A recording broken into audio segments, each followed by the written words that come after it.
لوگ ایسے ہیں، کان کھول کے سنیے گا اور دل کھول کے سنیے گا، پڑوس کی زمین لیے بیٹھے ہیں، بھائی کی زمین لے لیے ہیں اور بہن کو تو حصہ ہی نہیں دے رہے ہیں۔ ابا مر گئے، بہن کو ترکہ میں دینے کا کہ نہیں دینے کا؟ کتنے لوگ بہن کا کھائے ہوئے ہیں؟ تو اللہ نے ہم کو پکڑا، ہم بھی تو ظالم ہیں۔ اللہ نے کہاں پکڑا؟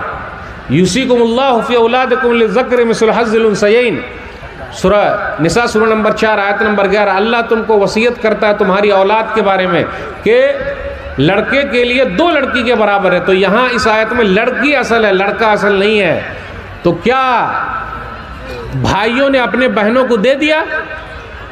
بھائی ابا گزر گئے، پورا مال تقسیم کر دو، دیا؟ کہاں دے رہے لوگ؟ یاد رکھیے گا، بہن کا حصہ کھیت میں بھی ہے، کھلیان میں بھی ہے، دکان میں بھی ہے، مکان میں بھی ہے، پیسے میں بھی ہے، سب چیز میں ہے، جو ابا چھوڑ کے مرے ہیں۔ تو کیا ہم اور آپ ظالم نہیں ہیں؟ بالکل ظلم کر رہے ہیں۔ جو نہیں دے رہا ہے اللہ نے ان کو مہلت دے رکھی ہے، لیکن جب اللہ پکڑیں گے تو اللہ چھوڑیں گے نہیں۔ اس لیے میرے بھائیو، جو ظلم کرتا ہے اللہ اس کو پکڑ لیتے ہیں۔ اب آپ ہی بتائیے، ہم میں سے کچھ بھائی ایسے ہیں، حقاً ایمانداری پوچھ رہا ہوں، کتنے بھائی ایسے ہیں جو سرکار کی لائٹ چوری کر کے اپنے گھر میں جلاتے ہیں؟ جلاتے کہ نہیں جلاتے؟ یہ بھی حرام کا ہے، کان کھول کے سن لیجئے گا۔ چاہے سرکار کی چوری کیجئے وہ بھی حرام، دوسرے کی چوری کیجئے وہ بھی حرام۔ حقاً ایمانداری بولتا ہوں، پہلے اپنے لوگوں کے یہاں نالا بہتا تھا، پانی کا نالا جانتے ہیں نا، پانی کا نالا، اس کو پاٹ پاٹ کے گھر بنا لیا ہے، یہ بھی حرام ہے۔ اگر سرکار کی زمین پر قبضہ کر کے گھر بنایا یہ بھی حرام، یہ بھی ظلم ہے۔ کسی کے 1 بتہ زمین لے لیا، 1 بتہ صرف، چاہے بھائی کا لے لیا، بہن کا لے لیا، پڑوسی کا لے لیا، اور آپ مجھے بولنے دیجئے، مدرسے کا لے لیا، مسجد کا لے لیا، قبرستان کا لے لیا، کفن نکال لیا۔ کتنے لوگ مدرسہ کی زمین پر قبضہ کیے ہوئے ہیں؟ کتنے لوگ مسجد کی زمین پر قبضہ کیے ہوئے ہیں؟ کیے ہوئے کہ نہیں کیے ہوئے ہیں؟ چھوڑ ہی نہ رہے وہ لوگ۔ تو کیوں یہ ظلم نہیں ہے؟ اللہ نے پکڑا؟ ہاں اللہ پکڑیں گے، اللہ پکڑیں گے، سن لیجئے۔ اس لیے ہم نے اور آپ نے کسی کا بھی لے لیا اس کو دینا پڑے گا، اور نہیں دیجیے گا اور اس نے ہاتھ اوپر اٹھا دیے تو ہم اور آپ گئے کام سے۔ پہلے جو 2 کھیت کے درمیان، 2 کھیت کے بیچ میں جو آڑی ہوتی تھی، اتنی موٹی آڑی ہوتی تھی۔ آڑی کو کیا بولتے ہیں بھائی؟ آپ لوگ آڑی ہی بولتے ہیں؟ شیخ آڑی بولتے ہیں، کیا بولتے ہیں؟ آل، بنگلہ میں، اچھا بنگلہ میں آل بولتے ہیں۔ یہ پہلے اتنا موٹا ہوتا تھا، اب پتلا ہو گیا، یعنی کاٹ کے، یہ بھی کاٹ رہا، یہ بھی کاٹ رہا، کاٹ کے ایک دم آرا بنا دیا جسے لکڑی کاٹتے ہیں۔ اللہ نے دونوں کی برکت چھین لی، نہ اس کی زمین میں اپجا ہو رہا ہے، نہ اس کی زمین میں ہو رہا ہے۔ اللہ نے چھینا کہ نہیں چھینا؟ تو یہ تو نعمت آپ سے چھین رہی ہے۔ تو میرے بھائیو، جس نے بھی جس کا بھی حق لیا ہے، چاہے پڑوسی کا لیا، بھائی کا لیا، بہن کا لیا، مدرسے کا لیا، سرکار کا لیا، مسجد کا لیا، قبرستان کا لیا، دینا پڑے گا۔ اور اگر نہیں دیا اور اس نے ہاتھ اوپر اٹھا دیے تو ختم ہو گیا کام سے، جیسا کہ یہ حدیث۔ عروہ اس عورت نے کہا سعید بن زید رضی اللہ تعالی عنہ کے گھر کے بارے میں کہ یہ گھر میرا ہے۔ اب بیچارے سیدھے سادے آدمی، انہوں نے ایک حدیث سنا دی۔ آج بھی ہم اور آپ حدیث سننا ہے، بہت سارے لوگوں نے یہ حدیث سنی ہے، وہ اپنے بھائی کا کھائے بیٹھے ہیں، بہن کا کھائے بیٹھے ہیں، پڑوسی کا کھائے بیٹھے ہیں، چچا کو نہیں دے رہے ہیں، بھتیجے کو نہیں دے رہے ہیں، سب کر رہے ہیں اپنے سماج میں، مدرسے کا ہڑپ کیے ہوئے، مسجد کا ہڑپ کیے ہوئے، نہیں چھوڑ رہے ہیں۔ سن لیجئے حدیث، ایک دم کان کھول کے سن لیجئے، زمین یہیں دھڑی کی دھڑی رہ جائے گی، قبرستان میں لے جائیں گے ہم اور آپ؟ بولیے، قبرستان میں لے جائیں گے؟ قبر میں نہیں لے جائیے گا؟ ارے کفن میں جو ہے نا جیب بنا لیجئے گا اور پیسہ اس میں ٹھوس کے قبر میں لے جائیے گا، سب یہیں دھرا رہ جائے گا بھائی۔ نبی صلی اللہ علیہ وسلم کی حدیث سنائی، من اخذ شبرا من الارض بغیر حق طوقه من 7 ارضین یوم القیامہ، جس نے کسی کا 1 بتہ لے لیا، دیکھ لیجئے 1 بتہ، 1 بتہ اگر کسی کی زمین لے لی، کسی کا حق لے لیا، کل قیامت کے دن اللہ 7 زمینوں کا طوق بنا کر گلے میں ڈال دے گا۔ غور سے سنیے گا، بہن کا لے لیا، بھائی کا لے لیا، پڑوسی کا لے لیا، چچا کا لے لیا، بھتیجے کا لے لیا، مسجد کا لے لیا، مدرسے کا لے لیا، قبرستان کا لے لیا، یا طاقت دکھا کے یہ لے لیا۔ اب آپ لوگ کی طرف یہ مسئلہ بولتے کہ نہیں بولتے پتہ نہیں، یعنی یہ جملہ بولتے کہ نہیں یہ نہیں معلوم، کہ چور کے آگے تالا اور بے ایمان کے آگے کیوالا۔ چور کے آگے تالا، اگر چور ہے اتنا بھاری تالا بھی لگا لیجئے گا تو اس کو کھول لے گا، اور جو بے ایمان ہے وہ چاہے آپ سپریم کورٹ سے لکھا کے لے آئیں وہ بے ایمانی کریے لے گا۔ اس لیے کیا بولتے ہیں، چور کے آگے تالا اور بے ایمان کے آگے کیوالا۔ کیوالا مانے لکھائی، کام نہیں آتا۔ اب ان کو تو حدیث سنائی تو یہ عورت مان جاتی کہ بھائی یہ گھر تو ان کا ہے، میں کیوں لے لوں، لیکن اس نے قبضہ کر لیا۔ بیچارے سیدھے سادے آدمی نے حدیث سنا دی، اب اس کے بعد ان کے ہاتھ اوپر اٹھ گئے کیونکہ ظلم ہو رہا ہے ان کے اوپر، انہوں نے ہاتھ اوپر اٹھا دیا اور اللہ کی عدالت میں اپنی بات پہنچا دی۔ اس لیے میرے بھائیو، پوری دنیا کے مسلمان فلسطین کے حق میں دعا کر رہے ہیں اور اپنی بات اللہ کی عدالت میں رکھ رہے ہیں، اور جس دن اللہ سنیں گے تو اللہ نے اچھے اچھوں کی بجا دی ہے، فرعون کی اللہ نے بجا دی ہے، ابو جہل کی بجا دیا، سب کی بجا دیا، جتنے ظالم لوگ تھے سب کو اللہ نے پکڑ لیا ہے۔ دیر ہے اندھیر نہیں ہے، لیکن یہ بھی جملہ غلط ہے۔ اللہ کے یہاں نہ دیر ہے نہ اندھیر ہے، بلکہ ہمارے اور آپ کے دماغ کا ہیر پھیر ہے۔ جب آ جائے اللہ کا حکم ختم، لیکن ظالم کو اللہ پکڑتا ہے۔ اب آپ ہی بتائیے، ایک گھر ہڑپ کر لیا، اس عورت نے ایک گھر لے لیا تو اللہ نے اس کو پکڑ لیا، اب اس نے تو کئی ہزار گھروں کو توڑ دیا ہے، بچوں کو مارا ہے، تو اللہ نہیں پکڑیں گے؟ لیکن ہم اور آپ بھی کسی سے کم نہیں ہیں، اگر ہم نے بھی اور آپ نے بھی کسی کا لے لیا ہے تو دے دیجئے اللہ کے واسطے۔ سعید بن زید رضی اللہ تعالیٰ عنہ نے ہاتھ اوپر اٹھا دیا اور کہا اللہم ان کانت کاذبۃ فعامی بصرہا وجل قبرہا فی دارہا، اے اللہ یہ عورت جھوٹی ہے، اس کو اندھی بنا دے اور اس کے گھر کو ہی قبرستان بنا دے۔ اپنے گاؤں گھر میں آپ نے دیکھا ہوگا، پہلے لوگ بڑے مالدار تھے، آج وہ روڈ پر بھیک مانگ رہے ہیں، اور جو غریب تھا آج محلوں میں ہے۔ میں ایک جگہ گیا، وہاں میں نے دیکھا کہ ایک آدمی مسجد کے باہر بھیک مانگ رہا ہے، تو لوگوں نے کہا مولوی صاحب ان کو جانتے ہیں؟ بھیا ہم کو کیا معلوم؟ تو کہا یہ وہ مالدار آدمی تھا کہ شو روم میں جب بھی کوئی نئی گاڑی آتی تھی تو پہلے اس کے پاس فون آتا تھا کہ پرانی گاڑی لے آئیے، نئی گاڑی لے جائیے۔ آج وہ بھیک مانگ رہا ہے۔ آپ گاؤں گھر میں دیکھ لیجئے، میں تو جانتا ہوں اپنے گاؤں گھر میں جن کا طوطی بولتا تھا، جانتے ہیں یہ تو بہت ہارڈ اردو ہو جائے گی، طوطی بولتا یعنی جس کا بڑا نام تھا، جہاں بھی چلو بولتے تھے یہ ہماری زمین ہے، آج ایسا ہو گیا ہے کہ رہنے کے لیے مکان نہیں ہے۔ بات صحیح ہے؟ صحیح بول رہے آ رہی بات سمجھ میں؟ تو اگر ظلم کیجئے گا تو دنیا ہی میں اللہ دکھا دیں گے، اللہ چھوڑتے نہیں، مہلت دے رہے ہیں، سدھر جاتا۔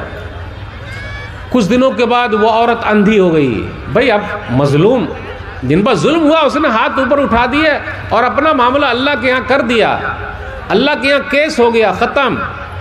کچھ دنوں کے بعد وہ عورت اندھی ہو گئی۔ ارے جب اندھی ہو گئی تو پھر آ کے معافی مانگ لیتی۔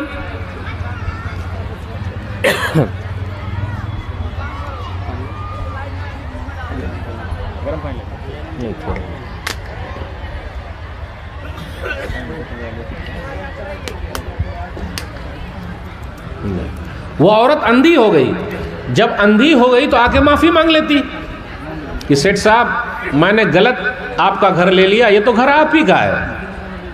لیکن جو آدمی ظلم کرتا ہے وہ واقعی اندھا ہو جاتا ہے، اندھا۔ آپ دیکھ لیجئے کتنے سیٹھ لوگوں کا، پیسے والے کا بات کیسے کرتا ہے وہ، جو نہ کرے بابو بھیا وہ کرے روپیہ۔ سب سے بڑا ہے پیسہ پیر، نہ بابو نہ بھیا، سب سے بڑا روپیہ۔ روپیہ پر بہت رواب کرتا ہے، رواب جانتے ہیں، اپنے آپ کو سینہ نکال کے چلتا ہے، رے اکڑ کرے گا پکڑ ہو جائے گی تیری۔ اور یہ دولت کب تیری چلی جائے تو جھٹکے سے سیدھا آ جائے گا روڈ پر۔ اکڑ کرتا ہے، پیسے والا ہے۔ اب کیا ہوا، انہوں نے بد دعا کر دی، وہ عورت اندھی ہو گئی۔ کچھ دنوں کے بعد وہ عورت اپنے گھر میں گھوم رہی تھی اور گھر ہی اس کا کنواں ہو گیا۔ پہلے دیہات میں ابھی ہے کہ نہیں پتہ نہیں، کنواں ہوتا تھا۔ کنواں مطلب بڑا سا کنواں، سب لوگ پانی لینے آتے تھے، پہلے گھر میں بھی ہوتا تھا۔ تو وہ گھوم رہی تھی اور اب اپنے گھر میں گر گئی کنویں میں, مر گئی. وہ دیکھا آپ نے, گھر دھرا کا دھرے رہ گیا, وہ اندھی بھی ہو گئی, کنویں میں گر بھی گئی. اللہ نے ظالم کو پکڑ لیا اور مظلوم کی دعا اللہ نے سن لی. اس لیے میرے بھائیو, اگر ہم میں سے بھی کسی نے ظلم کیا ہے معافی تلافی کر لیجئے, ورنہ اللہ کب پکڑ لیں گے پتہ نہیں. آئیے ایک حدیث اور سناتا ہوں. صحیح بخاری کتاب الاذان حدیث نمبر 755. سعد بن وقاص رضی اللہ تعالیٰ عنہ کوفہ کے گورنر ہیں. بخاری شریف کی حدیث سنا رہا ہوں. وہ نماز بھی پڑھا رہے ہیں, تو کچھ لوگوں نے ان پر اعتراض کیا کہ ان کو نماز پڑھانا نہیں آتا. جیسا کہ اپنے یہاں بھی ایسے لوگ ہیں مسجد میں, مولوی صاحب بھالو نا, صحیح نہیں جانتے مولانا صاحب. اچھا, ارے 15 سال ان لنگی گھسی ہے, محنت کر کے پڑھایا, مولانا کو نماز پڑھانا نہیں آتا. اپنے یہاں کچھ لوگ ایسے ہوتے ہیں. اور کچھ لوگ ایسے بھی ہوتا رہے, اگر مولانا صاحب امامت کریں گے تو میں مسجد کو چھوڑ دوں گا. اور کتنے لوگ چھوڑے ہوئے ہیں, جا کے گاؤں گھر میں دیکھ لیجیے آپ, جب تک مولانا رہیں گے میں مسجد نہیں جاؤں گا. اور زیادہ غصہ دلائیے گا تو مسجد تو چھوڑے ہی, وہ نماز بھی چھوڑ دیں گے. زیادہ غصہ دلائیے گا تو مسجد تو چھوڑے ہوئے, نماز بھی چھوڑ دیں گے. اور اگر زیادہ مانگیے گا اللہ کے راستے میں دیجیے تو وہ چہرہ بھی آپ کو نہیں دکھائیں گے. اب آپ ہی بتائیے, بیٹی بے نمازی ہے وہ چلے گی, بیٹا بے نمازی ہے چلے گا, جورو بے نمازی ہے چلے گا, مولانا صاحب نمازی ہیں وہ نہیں چلیں گے. امام صاحب, آج اپنے یہاں امام کی اہمیت کیا بھائی, مولوی صاحب کی اہمیت کیا؟ اب آپ ہی بتائیے, مولانا لوگ زیادہ کماتے ہیں یا سرکاری لوگ زیادہ کما رہے ہیں؟ اب ایسے کچھ بولوں گا تو لوگ بولتے ہیں مولانا صاحب آپ ہنساتے ہیں. اب دیکھیے آپ لوگ ہنس پاتے کہ نہیں پتہ نہیں, یعنی اردو کتنی جلدی آپ سمجھ پائیں گے. ایک مولانا صاحب کی تنخواہ تھی 5000, کتنی تھی سیلری؟ 5000. اور ایک سرکاری کی تنخواہ تھی 25000. تو یہ 25000 والے مولانا صاحب سے, جن کی 5000 تھی, مذاق بہت کرتے تھے. مولانا صاحب آپ کے 5000 میں بڑی برکت ہے, بڑی برکت ہے. ارے ہے 5000 اور بڑی برکت. اور اللہ کا شکر ہے الحمدللہ, مولانا لوگوں کے پاس بچے زیادہ ہیں یا ہم لوگوں کے پاس بچے زیادہ ہیں؟ ہے نا, ہمارے پاس تو بچے کیسے ہیں, ایک کے بعد ابھی نہیں, دو کے بعد کبھی نہیں. صحیح ہے نا, ایک کے بعد ابھی نہیں, دو کے بعد کبھی نہیں. الحمدللہ مولانا لوگوں کے پاس کم سے کم آدھا درجن, 1 درجن تو ہے الحمدللہ. وہی 5000 پہ پل رہے ہیں. تو مولوی صاحب نے بھی ایک مرتبہ مذاق کر لیا. بھئی اگر مولوی صاحب مذاق کر لے تو شرمائیے گا نہیں. مولوی صاحب وہ حدیث یاد دلائیے گا, میں اسی پر اٹکا ہوں ابھی بخاری شریف پر. جیسے اگر میں بھول جاؤں تو یاد دلا دیجیے گا, ابھی اس کو لے کے چل رہا ہوں. تو وہ صاحب نے بھی مذاق کر لیا کہ امام صاحب آپ کی تنخواہ 5000, میری تنخواہ 25000, لیکن 25000 میں برکت نہیں ہے, آپ کے 5 میں بڑی برکت ہے. تو مولانا صاحب نے کہا کہ اگر واقعی اتنی ہی برکت ہے تو آئندہ مہینے سے میری 5 آپ لے لیجئے اور اپنی 25 ہم کو دے دیجئے. تو بولے یہ نہیں ہوگا پھر. ارے تو یہ کیسی برکت ہے بھائی, یہ کیسے ہوگا, یہ نہیں ہوگا. سمجھ گیا؟ اچھا آپ ہی بتائیے, بکرے کے اوپر لکھا رہتا اللہ محمد, وہ بکرا کتنے میں بکے گا؟ بقرعید میں بکرا بکتا ہے جس کے اوپر اللہ محمد لکھا رہے, وہ کہاں معلوم کہاں سے لکھ کے چلا آتا ہے, لاکھوں میں بکے گا. اور حافظ قرآن کے سینے میں پورا قرآن موجود ہے تو تراویح میں کم سے کم 10 لاکھ روپیہ تو ملے گا الحمدللہ. دیکھیے سنبھال کے بھائی, دیکھیے مولانا صاحب گھما رہے ہیں لگ رہا ہے. بھائی جب پورا قرآن سینے میں موجود ہے تو 10 لاکھ ملنا چاہیے تراویح پڑھانے کا, نہیں. تو قرآن سے محبت ہے ہمیں اور آپ کو, یا ران سے محبت ہے کھانے والا؟ آپ ہی بتائیں, ران سے محبت ہے یا قرآن سے محبت ہے؟ قرآن سے. 3 دلیل دے کر ابھی نیچے کر دوں گا کہ قرآن سے محبت ہے یہ نہیں ہے. اچھا قرآن کا ٹیوشن زیادہ مہنگا ہے یا انگلش ٹیوشن زیادہ مہنگا ہے؟ تو قرآن سے کیسے محبت ہوئی بھائی؟ قرآن پڑھا, ران بولے ہیں آپ؟ اچھا سوری میں سمجھ نہیں سکا. یعنی ران سے مطلب کھانے والا ران, اس سے بڑی محبت ہے. اب قرآن سے ٹیوشن دیکھیے کس کا مہنگا ہے, انگلش والا. اور how are you, I am fine, so good, فٹافٹ بولنے کا ایک دعا, کیا واہ واہ, بڑا مہنگا ہے. قرآن سے محبت ہے. الحمدللہ یہ سب علاقے میں لوگ ذرا دین سے جڑے ہوئے ہیں، بچے مدرسے میں پڑھ رہے ہیں، ورنہ اب تو اسکول کا ایک سسٹم چلا ہے میرے بھائی ہو. اس لیے علماء کی عزت کیجئے، احترام کیجئے. ابھی وہی میں اٹکا ہوں بخاری شریف کی حدیث پر، ابھی میں شروع کیا تھا. تو مسجد میں کچھ چھٹ کھوپڑی، جانتے ہیں چھٹ کھوپڑی؟ ہاں بنگلہ میں کیا بولیں گے چھٹ کھوپڑی کو؟ چھٹ کھوپڑی سمجھ گیا نا؟ چھٹ کھوپڑی مطلب الٹی کھوپڑی کا. کچھ لوگ اپنے مسجد میں بھی ایسے لوگ آتے ہیں جو الٹی کھوپڑی کے ہوتے ہیں. ان کو صرف امام سے ہی تکلیف ہے، مؤذن سے ہی تکلیف ہے، خادم صاحب سے تکلیف ہے، اپنے بیٹے سے کوئی تکلیف نہیں. اب ایک آدمی تھا، اسے بخاری شریف کی حدیث میں سنا رہا ہوں. تو عمر بن خطاب رضی اللہ تعالیٰ عنہ کا دور تھا. انہوں نے کیا کیا، سعد بن وقاص رضی اللہ تعالیٰ عنہ کو کوفہ سے ہٹا دیا اور عمار بن یاسر رضی اللہ تعالیٰ عنہ کو گورنر بنا کر بھیجا. پھر اس کے بعد ایک ٹیم بیٹھائی. اس ٹیم نے ریسرچ کیا، جانچا، دیکھا کہ بھائی واقعی ان کو نماز پڑھانا نہیں آتا کیا؟ آج اپنی یہاں ٹیم نہیں بیٹھتی ہے. اگر ایک مسجد میں امام صاحب 6 مہینے میں بدلی نہ ہو تو وہ امام ہی نہیں ہے. صحیح ہے کہ نہیں؟ اور اگر 5 سال 10 سال امام صاحب ایک مسجد میں ٹک گئے، جبکہ پوری دنیا میں سب سے مشکل کام ہے امامت کرنا، 24 گھنٹے ان کو رہنا پڑتا ہے. آندھی ہو، طوفان ہو، فساد ہو، کچھ بھی ہو، مائک سے آواز وہ دیں گے. شیخ صاحب اسی حدیث پر اٹکا ہوں، اگر نکل گیا تو پھر لوٹا دیجیے گا. ایک مرتبہ مؤذن صاحب نے اذان دی، اللہ اکبر اللہ اکبر، اذان ہو گئی. مسجد میں کوئی نہیں آیا. اب فجر میں کہاں آتے ہیں آپ ہی بتائیے؟ جبکہ ہارن سے اذان ہو رہی ہے، مائک سے اذان ہے، مسجد میں آ رہے ہیں کیا؟ چلیے. تو مؤذن صاحب نے دوبارہ اذان دے دی تو پوری مسجد بھر گئی. سمجھانے کے لیے ارے یہ ڈبل اذان کاہے دے رہے ہیں آپ؟ یہ ڈبل اذان دے رہے ہیں، یہ کیسے مؤذن صاحب ہیں یہ؟ بولے آپ لوگوں کو سمجھانے کے لیے دیا ہوں. کتنے لوگ ہیں؟ تو اگر ڈبل اذان ہو جائے تو ہم لوگ جائیں گے ہی سمجھانے کے لیے. سمجھانے کے لیے جائیں گے نہیں جائیں گے؟ سمجھانے کے لیے جائیں گے. لیکن ایک اذان ہو تو نماز کے لیے نہیں جائیں گے. میرے بھائیو اللہ کی مدد کیسے آئے گی آپ ہی بتائیے؟ آج دعائیں ہو رہی ہے پوری دنیا میں، آمین بولنے والا فجر میں کوئی ہے ہی نہیں. ہماری مسجدیں خالی ہے، ویران ہے. دعا کیسے قبول ہوگی آپ ہی بتائیے؟ کون دعا کرے گا؟ کب اللہ کا عذاب ہم پر آ جائے، اور اللہ کا عذاب آ رہا ہے. کبھی سیلاب آ گیا، پورا سب کچھ تہس نہس ہو گیا، پھر بھی ہم اور آپ نہیں مانتے. مسائل پیدا ہو گئے. ابھی اسی حدیث پر اٹکا ہوں. امام کی عزت کرنا سیکھیے، احترام کیجئے. امام صاحب کی دعا بھی لگتی ہے، امام صاحب کی بد دعا بھی لگتی ہے. یہ حدیث میں نے ایک جگہ سنائی تو 2 آدمی میں جھگڑا تھا، امام صاحب میں ایک دوسرے آدمی. یہ حدیث سننے کے بعد دونوں آدمی آ کے گلے ملے اور رونا شروع کر دیے. تو آپ سب کو بھی میں کہتا ہوں، اگر آپ نے بھی کسی مولوی صاحب سے، امام صاحب سے کچھ مسئلہ کر رکھا ہے، اللہ کے واسطے معافی تلافی کر لیجئے. اگر امام صاحب بد دعا دے دیں گے تو آپ کہیں کے بھی نہیں رہیں گے. سن لیجئے یہی حدیث.